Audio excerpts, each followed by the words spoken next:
students, and as Henry mentioned, our collective One Schools Network, which is head students across the Church.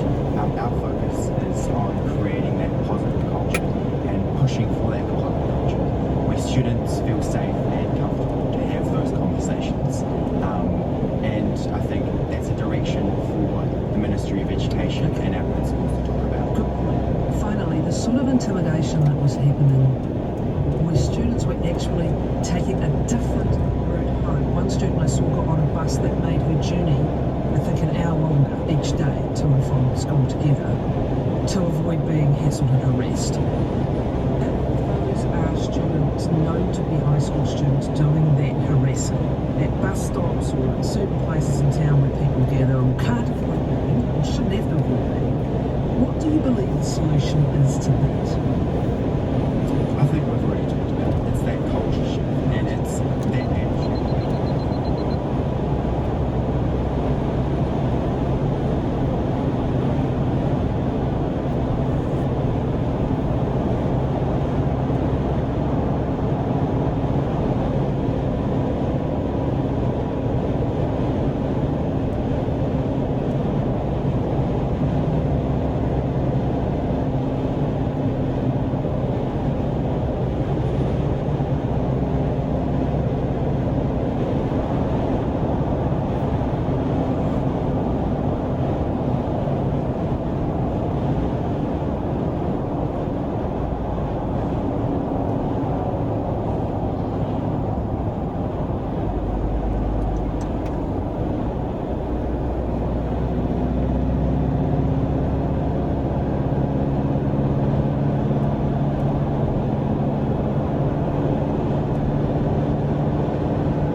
Something like a Vietnam kind of commitment, well, that's just not going to happen.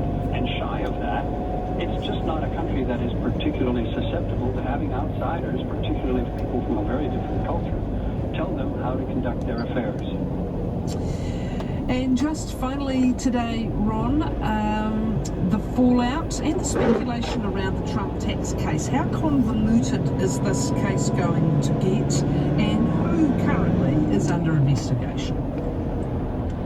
The main person under investigation at this point, the person being squeezed by the state authorities and the local authorities there in New York, is the person who has been the chief financial officer for the Trump organization.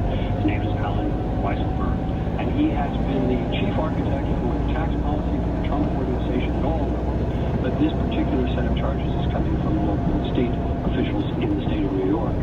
So this is not a federal case yet, but there is a federal case potentially brewing, particularly with regard to income that was not declared and taxes by evaded.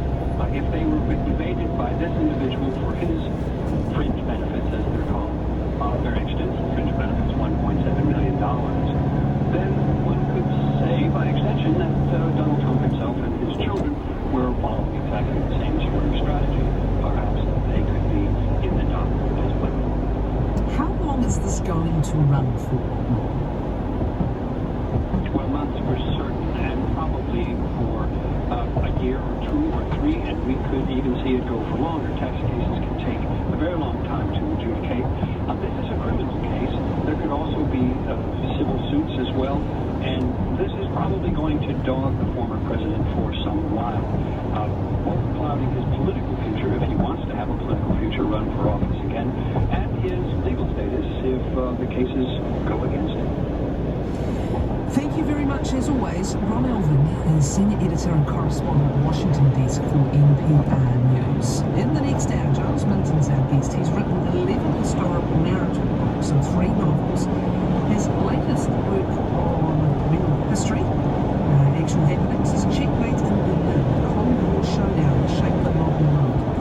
And it is a very intriguing account of what happened as the Allies carved up Berlin and then turned on each other. And who were the key characters, not just the famous names of history, but those who were the diplomats and the negotiators, and the espionage that were as well. Checkmate in Berlin is the subject. Giles Minton is our guest. The book review for you in the next hour also, and the reading a little later, about 11:20 today, 11:25. Liz Cohn is with us on Personal Finance Matters today. She's answering questions and discussing the pros and cons of reverse mortgages. Do send in your questions to 9to-rnz.co.nz or text them to 2101. You're listening to 9 to Noon on RNZ National. RNZ News at 10 o'clock. Good morning, I'm Nicola Wright. The COVID-19 response minister says New Zealand will continue to pursue an elimination strategy even when the population is vaccinated and the borders start reopening.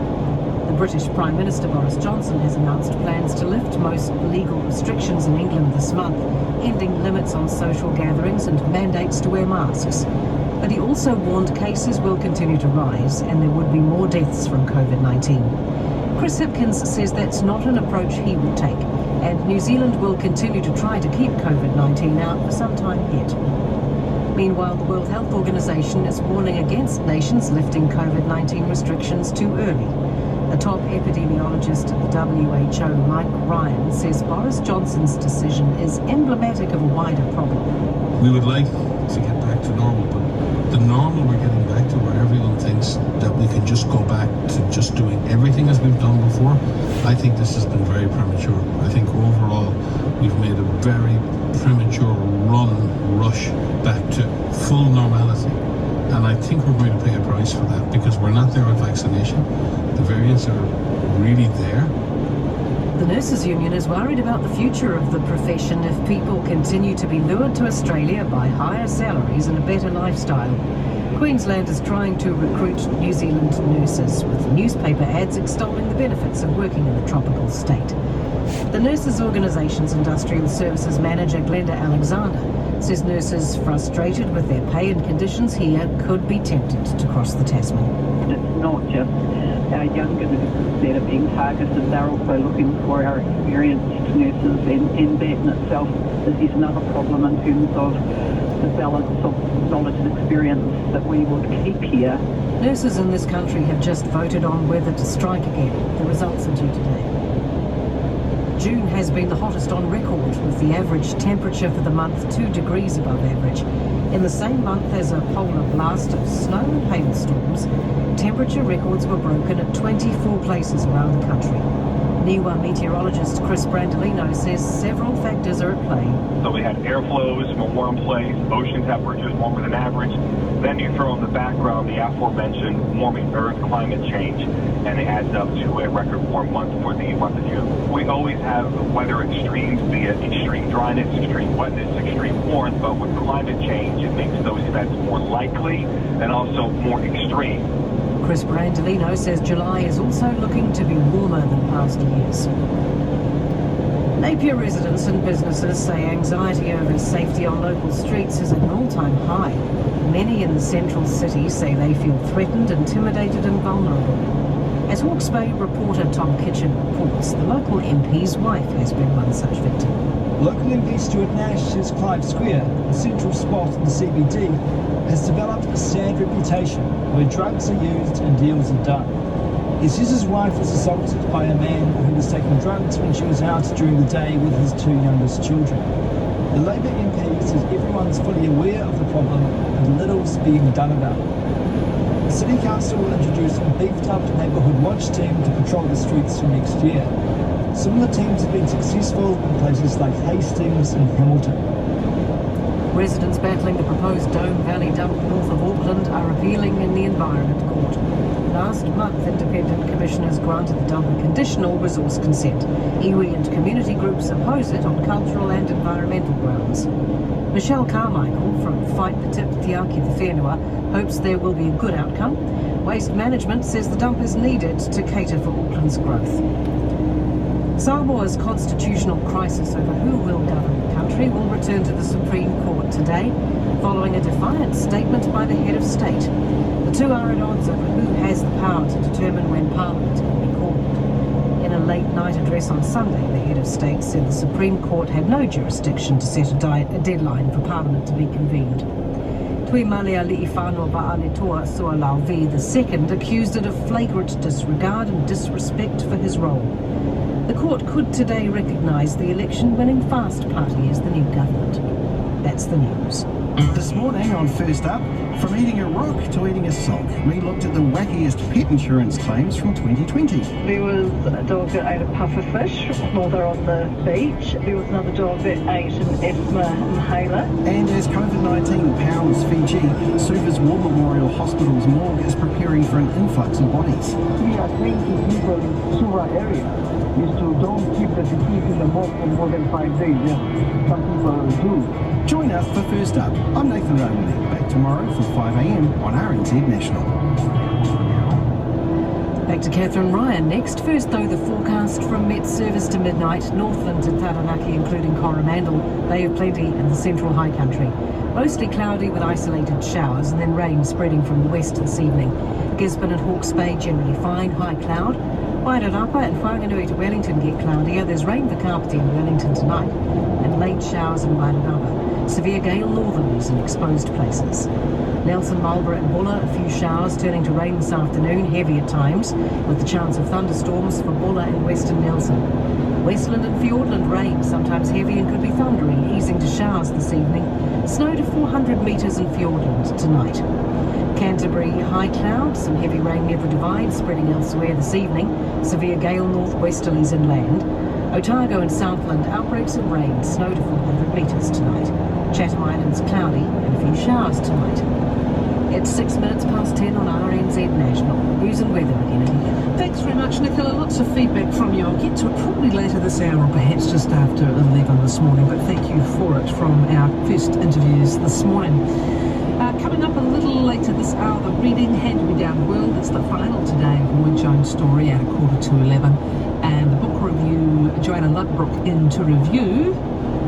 Book, what is it? North and South, A Tale of Two Hemispheres by Thandra Morris. Business after 11, Rebecca Stevenson on the tax moves, attempts to try and shut down the tax shopping that goes on by giant conglomerates, really, especially the likes of Facebook and Google, the FANGs they call them, these big companies, and now attempts at a global agreement to try and reduce their shopping around to get cheaper tax rates. Liz Coe is here talking about reverse mortgages, pros and cons thereof, and we'll take your questions. That's about 20 or 25 past 11 this morning before Andrew Holden is in with media news. 7 minutes past 10. Well, many tales have been told over the fight over Berlin and rest of Germany after the fall of the Nazis at the end of World War II. The Allied forces of Britain, the United States, France and the Soviet Union carved the country up. But soon Berlin became a different kind of battleground for their pre-war hostilities to return. It's a story brought vividly to life again by Giles Milton's latest book, Checkmate in Berlin, the Cold War showdown that shaped the modern world. An account of what happened immediately and in the years after the war, including the Soviet siege of the city that lasted 323 days. The story is told through the characters who were crucial players on all sides to create what's been described as a sparkling account of the time.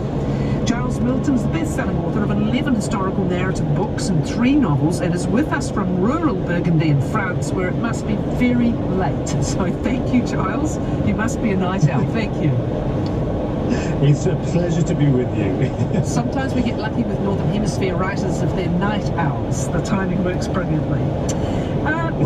What enticed you about this project to this particular few years in Berlin?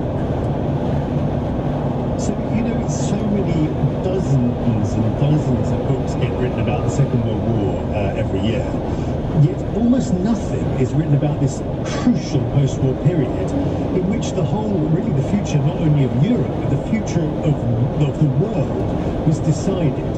And so much of what happened in that period was focused on Berlin, which became the sort of epicenter of the very beginnings of the Cold War.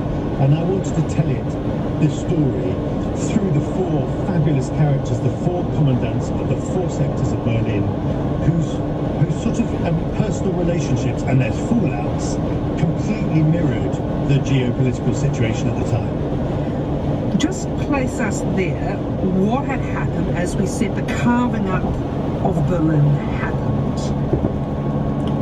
What was unfolding at this moment in time, and who were the key players? Not just the characters you focus on here, but I guess the leaders they were representing. Remind us of our history. Yeah, so it's the spring of 1945, the Second World War is drawing to a close, and Stalin's Red Army is pacing through Eastern and Central Europe, gobbling up everything and conquering everything and reaching Berlin way in advance of the Brits and the Americans and the other forces who are fighting their way into Germany. So the Soviets have got to the prize, the great prize, the capital of Germany first, and they have 2 months before the Western Allies reach the city 2 months in which they can loot the place, try and take control of the place. They do not want the British and Americans and the French to come into the city. Stalin wants to take control of Berlin, and he also wants to take control of the whole of Germany. So the stage is set, basically, for a monumental showdown between these erstwhile allies. Don't forget, they've been fighting as allies for the last few years, and now suddenly everything is going to turn sour. The British and Americans are suddenly going to find that their Soviet partners are no longer partners. They are fast becoming their rivals and their enemy. So Stalin's plan was that Berlin in its entirety would be secured for the Soviet Union, regardless of what had been pledged in advance, right? And what happens when the other allies arrive? How are the conversations, to put it politely, to be structured, and who are to be the key people? Yeah, it's worth trying to sort of visualise a map, because it's sort of cartography is very, very important in this story. Because what happens is that Germany, it's been decided that Germany is going to be split into east and west. In the east, the Soviets are going to control it. In the west of Germany, it's going to be controlled by the British, the Americans, and the French. And likewise, they're going to do exactly the same thing for Berlin. The Soviets will get the east of the city, the Brits, the Americans, and the French will get the west of the city. But there is a massive problem, because if you look at a map, you'll see that Berlin sits fairly and squarely inside Soviet-occupied Germany. And that means that the Western Allies, the only means of getting into the city is by the use of one railway, one autobahn, and of course the air. So it's almost like they're sitting, their battalions of soldiers are sitting inside a medieval castle that's surrounded by this sea of red. The Red Army control all the territory around Berlin. So it's really crucial that they get on with they continue to get on with and work alongside their Soviet allies, partners, because if they don't, things could go very badly wrong. So you have this situation inside Berlin where the four powers sit around a table and try and sort of thrash out the future of Germany and of particularly of Berlin itself. How aware were the allies of the foe they were going to be up against in these negotiations? Well, this is really interesting because both President Roosevelt, and then he was followed on by President Truman for America, and the British as well, they were absolutely determined to keep working alongside the Soviet allies who they'd been fighting against Hitler for all these wartime years. So they were determined to keep this good relationship going. But it soon became apparent, very much on the ground in Berlin, that this was not going to work, that Stalin, secretly did not want to keep the wartime alliance going. He wanted to take control of Berlin and of the whole of Germany. But it took some time for the presidents and prime ministers in the West to realise this. And where I suppose the story becomes very interesting is that it was the commandants ruling their sectors of Berlin, and in particular the American commandant, who was this fabulous cowboy character called Colonel Frank Howling Mad Howley. How's about that for a good name? He was one who realised that Stalin and these Russian allies could no longer be trusted, and that they could not do business with the Soviets in Berlin or anywhere else for that matter. And so he almost single-handedly fires the starting gun for the Cold War. He said, hold on a minute, the war's ended, these are not our allies anymore, they are now our enemies. He actually says in his diary, it's a wonderful quote, he says, I came to Berlin thinking the Germans were the enemy, and I've very quickly realised that the Soviets are now the enemy. We're going to focus on the commandants, but first let's just look at those wartime leaders and how they were perhaps manoeuvred or manipulated by Stalin. Was it the case that Churchill, for example, was rather not charmed by him, but impressed by him at that leader level? Just speak first to who had the upper hand, and was it Stalin? Yeah, so there were two big conferences. One was at Yalta at the beginning of 1945. This is where the so-called Big Three got together. That's Churchill, President Roosevelt, and Stalin himself. And this conference, as the war was approaching its end, was really to try and thrash out a post-war era. Who was going to run what, basically? And you're absolutely right. The accounts are fantastic because loads of people kept diary notes, and all sorts of accounts exist of people sort of on the fringes of the conference observing what was taking place. And Stalin was just an incredibly adept political operator, and he really ran. He had Churchill sort of running in rings around him, and then you've got the President Roosevelt, of course, who is desperately sick. He's going to be dead in a couple of months, so he was not on top of it. And Churchill, all the accounts I read, many of your listeners will know that Churchill had a bit of a thing for the bottle, but the accounts of him, the quantities he was drinking at Yalta. One of his closest aides said, he's made a fool of himself because he's drinking, cratefuls of Caucasian champagne every night. And so Stalin came there with a very clear agenda, and really he got everything he wanted out of his erstwhile allies Churchill and Roosevelt. And then a few months later you have the Potsdam Conference, which again is to build on what's been decided at Yalta. There is a problem here because Roosevelt is dead. He's been replaced by President Truman, who knows virtually nothing about foreign affairs. He's almost never left America before the conference.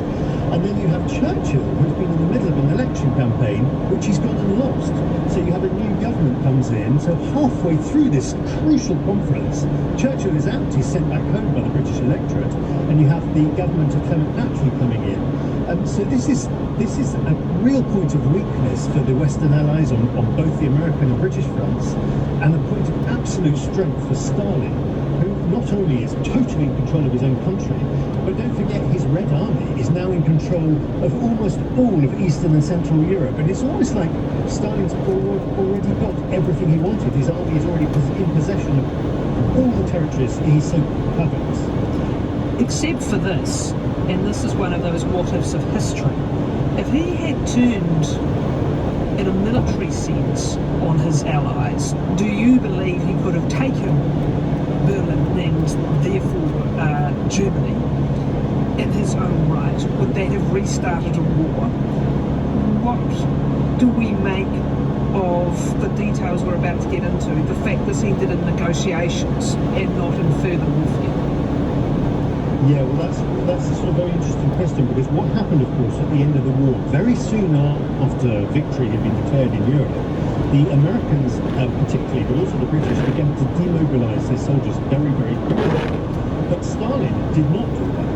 He kept his army intact in all these occupied countries, Poland, Romania, Bulgaria, Czechoslovakia, the whole of it in Eastern and Central Europe was overrun with the Red Army soldiers. And this is what Churchill had feared all along, is that essentially, as the war came to an end and the armistice was declared, the Stalin and the Red Army were the only great power left in Europe. And this left a complete imbalance of power, and it really was anyone's guess as to what could have happened.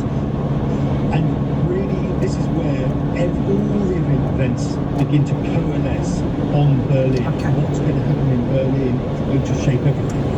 So tell me of these four commandants. You introduced Frank Howley. Tell me of these four commandants. What was their brief? What was their job on the ground on behalf of their countries?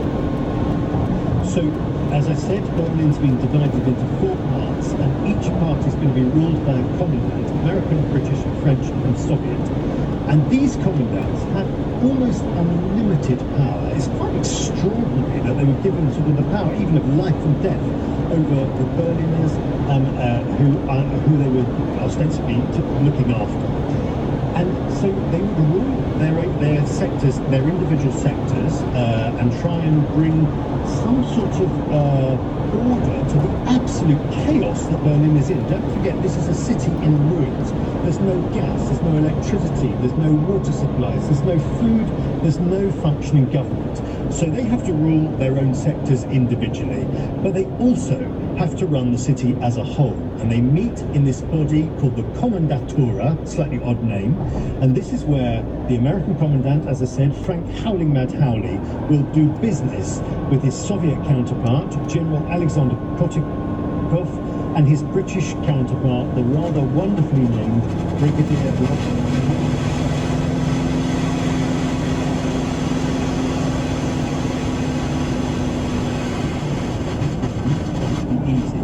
partly because this was a city that was starving, and all the food to feed all the sectors of Berlin traditionally always came from the east of the city.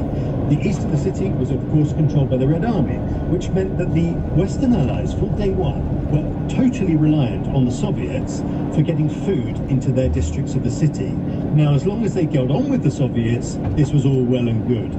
But they all realise woe betide the day when they fall out with the Soviets, and potentially the Soviets will be able to starve the Western districts into submission. That was Stalin's secret ploy.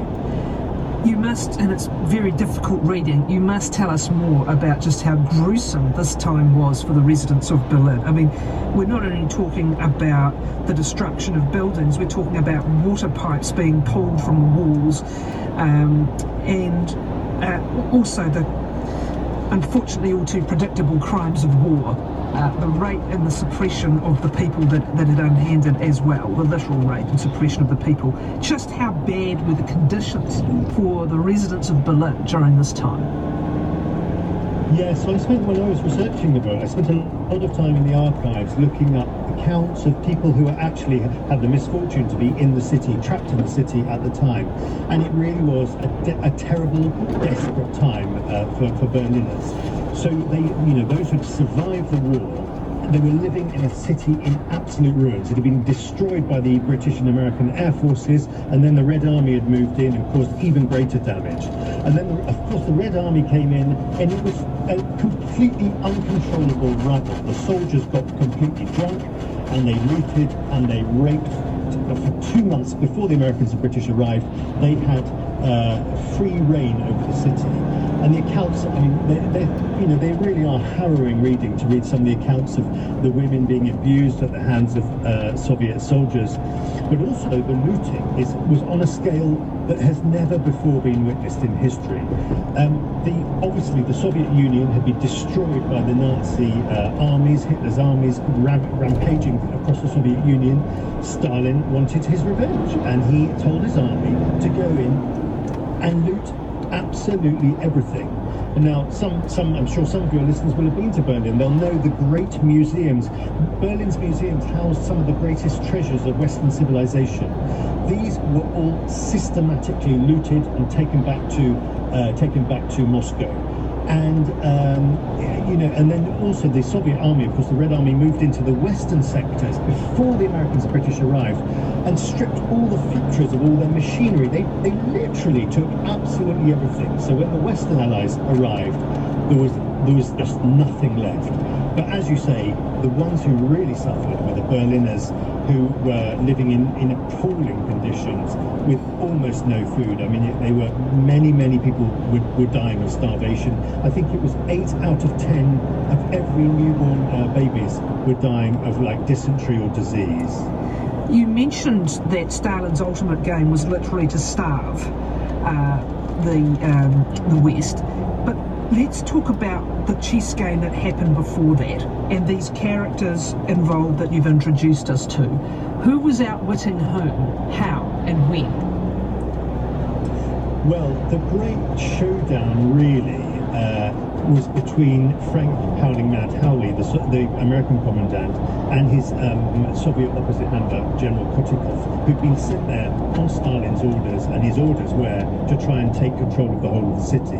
So what's fascinating about the story of the Kommandatura, this body where they meet, is that, well, every single word that was ever spoken in that room between these four commandants, it was written down and recorded, typed up. So when I went to the archives, you had the entire record of 4 years of wrangling between these powers, these powerful men. And what I suppose what it becomes abundantly clear is that Frank Howley realizes that the Soviets can't be trusted, and he then tries to persuade President Truman and all the the senior people in Washington and in the White House that they can no longer do business with Stalin, that Stalin is trying to kick them out of the city, and if he kicks them out of Berlin, they will almost certainly lose Germany as well. And it's worth just to give a sort of broader brushstroke picture, because it's really, really important to know that communist parties were on the rise everywhere in Western Europe at this time. So there was a real fear, and this is what Churchill had said, as the war came to a close. He said there's a real possibility that the whole of Western Europe will fall into communist hands. So the stakes were enormous, and these four men knew it, and they went at it tooth and nail to make sure that they were going to be on the winning side in this sort of geopolitical game of chess. It was in 1947 that we had this effective 323-day siege, and this was where food and fuel cut off, yeah? So, yeah, the great fear of the two Western commandants, the British and American commandants, and to a lesser extent the French commandant, their great fear was that the Soviets would cut the only rail and road links they had into their sectors of West Berlin, which means that they would no longer be able to bring any food, any supplies, anything into their sectors, where there were 2.5 million Berliners lived in these sectors, and they were totally dependent on the British and American military to keep them alive. And so this had been the fear all along. The Soviets would cut this road and rail link, and this is exactly what happened. In fact, it was in the spring of 1948 when the crunch came. The Soviets did cut those road and rail links, and it left Colonel Howley, Brigadier Hind, and their garrison troops completely isolated. You think of it as a medieval castle. The drawbridges have been drawn up, and they are there, unable to access any supplies, unable to feed the 2.5 million people in their care. The only way into the city is by plane. They have two airports in the western sectors of Berlin. The only way into the city is by plane, but they need an absolute minimum of 5,000 tons of food a day to keep the population alive in the western sectors of Berlin. The planes available are Dakotas, and they can only carry 2.5 tons. So this becomes a logistical nightmare. How on earth do you keep a major capital city alive when you've got planes that simply are not up to the task? So this became the great unanswered question in the spring of 1948. And is this again, when we're into a chess game, as to literally logistical manoeuvres that are essential, but one outwitting the other, or poor decisions being made or good decisions being made? This is the chess game. Yeah, this is a chess game, and it's always quite interesting. I always find, having done much reading in history, that whenever there's a crisis, it's always good to summon some sort of eccentric British boffin, and that's exactly what happened right now at this point in the spring of 1948. It was a chap called Reginald Rex Waite. He was an air commodore in Berlin, working for the Royal Air Force, but he was also a brilliant mathematician. It was said he never left home without a slide rule, without his table algorithms and tables and goodness knows what. He had to calculate his beloved mathematics, and he sat down and he worked out that it was just about possible to keep 2.5 million people alive using these Dakota airplanes if they flew in literally round the clock, flying at 5 different levels with 90-second intervals between each plane, landing constantly round the clock, never stopping. They could just about keep the city alive. So he explained this to the British commander, who said, no, I don't think it can be done. Then he went to the American commander, who said, well, look, we've got to give this a go. And this is where it's sort of exhilarating to read, really, because what happens once the Americans decide to give the green lights to the Berlin airlift, they bring in planes from across the world, from Honolulu, from Hawaii, from Alaska, from absolutely everywhere in America. Planes are brought into Western Germany. Dominions from right across the world, from Australia, from New Zealand, wherever, they bring in planes into Germany, and they're going to give this a crack. They are going to try and keep the city alive by plane alone when it's suffering this complete blockade from the land by this army. Giles, how close did it get, do you think, to history heading in a very different direction? You identify this as the beginning of the Cold War. It should be said the other allies got together and sort of ganged up in a way once they realised what they were dealing with Stalin and with the Soviet Union. So we can certainly see how it becomes the beginning of the Cold War, if anything, personified by that wall dividing East and West Berlin that we had for so many decades. But how close did it get to ending very differently, do you believe? I think, well, as the British Commandant said, he in the spring of 1948, he said, "One wrong step now and it's World War III." Everyone knew, I think, that the world was on the brink. And this is quite extraordinary. You know, the Second World War had only ended a few years earlier. And here we have the world is rapidly dividing into two completely different camps. You've got the Western Allies on one side, you've got the Soviet Union on the other. And I think really we were really on the cusp of another major war. But, you know, the Allies were determined. Berlin had become a sort of totem at this point. It was absolutely essential. They'd staked everything on remaining in Berlin. So I think they were prepared to throw everything they had at keeping the city alive. And they made a very fine calculation. They believed that Stalin would not dare shoot down their planes. So thus they carried on with the airlift. And indeed, Stalin did never order his commanders to shoot down the British and American planes flying into Berlin. And it was a very, very tense time, particularly during the winter months, of course, when the weather was so bad, it was very difficult for the Western Allies to land supplies into Berlin. You know, this is a city that almost stopped after death, but they were just... And here we have really... we see the beginnings, this is the beginnings of the Cold War, as I say, the continent dividing into two camps, and America going from, wanting to retreat back into sort of its isolationist policy that it had for years, realising that actually it's going to have to play a major role in the post-war world, that it's going to have to be a force in Europe, that this is going to be the great showdown is going to take place in Europe between the West, represented of course by NATO, which is just being established at that point, and the Soviet Union and the Warsaw Pact countries, which are also being established at this point. Giles Milton's our guest. His book is Checkmate in Berlin. You're listening to 9 to Noon on RNZ National, 27 minutes to 11 it is. These characters, in some ways they're a gift to a writer, but I am interested in the way that you go about finding and in such detail telling the stories of the characters who are one out and one behind, and you do this in a lot of your writing. What does it involve, not only to uncover them, but to more fully flesh them out? What kind of research? Well, you're really dependent as a writer, historian, on the original source material. So that is, for me, I spent rather too much of my time in the archives looking through for stuff. And I was very, very fortunate, particularly with Colonel Frank Howley, who kept an absolutely astonishing daily diary of absolutely everything that happened to him in Berlin. And it's a no-holds-barred account. Really wonderful, colourful reading. And his character, this cowboy character, shines through every single page. So that was a gift.